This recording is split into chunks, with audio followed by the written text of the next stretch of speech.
भागवत जी समस्त शास्त्रों के सार स्वरूप में है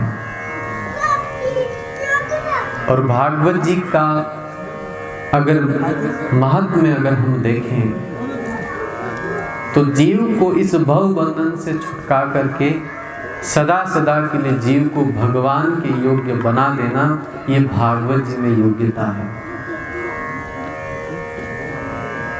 जैसे एक बच्चा है जो कीचड़ में खेल करके आया है, शरीर पे अंग अंग पे उसके गंदगी लगी है,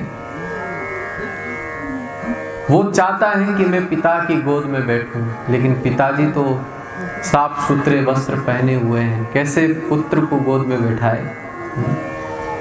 इच्छा तो है पिता की भी, पुत्र की भी इच्छा है, लेकिन क्योंकि शरीर पे गंदगी लगी हुई है इसलिए पिताजी उनको उठा करके गोद में नहीं बैठा रहे। लेकिन उसी समय माता जो होती है पुत्र को उठा करके लेकर जाती है, उसे स्नान कराती हैं, सुंदर वस्त्र पहनाती हैं, श्रृंगार करती हैं और फिर अच्छा बना करके जब पिता के पास लेकर आती है तो पिता आगे बढ़ करके और उनको उठा करके अपनी गोद में बैठा लेते हैं। ऐसे ही हम सब जीव उस परम पिता की गोद में बैठना चाहते हैं और परम पिता भी चाहते हैं कि जीव मेरे पास आ जाए, लेकिन क्या करें। अनंत जन्मों से भोग भोगते भोगते ये चित्त, ये मन इतना मलिन हो चुका है कि हम चाह रहे हैं, भगवान चाह रहे हैं, फिर भी हम भगवान के पास पहुंच नहीं पा रहे। तब उस समय भक्ति माता या सत्संग रूपी मां हम जीवों की मलिनता को दूर करने में अपना योगदान देती है। सत्संग की गोद में हम बैठे हैं ना अभी सत्संग के इस भवन में, इस क्षेत्र में, वास्तव में ये भक्ति की गोद है।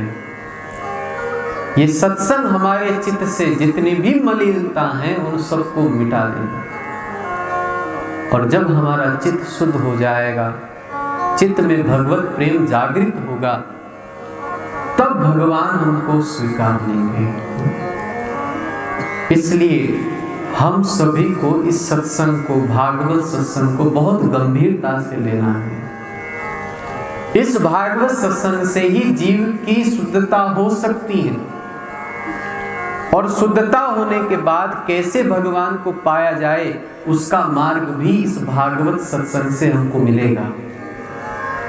आज तक जितने भी महात्माओं ने भगवत प्राप्ति की है ना, उन सब ने अपने जीवन में सत्संग अवश्य की है। कोई भी इतिहास में आपको ऐसे संत महात्मा नहीं मिलेंगे जिन्होंने अपने जीवन में सत्संग नहीं सुनी हो, सबने सुनी है। क्योंकि सत्संग सुनने के बाद ही तो हमको विचार आएगा कि हमसे भूल कहां हो रही है, क्या गलती हो रही है। और सत्संग में भी भागवत की सत्संग जो कि देवताओं को भी दुर्लभ है, वो हमको सुलभ है। इसलिए भागवत कथा, ये सत्संग हमारी बुद्धि को शुद्ध बनाती है, चित्त को शुद्ध बनाती है।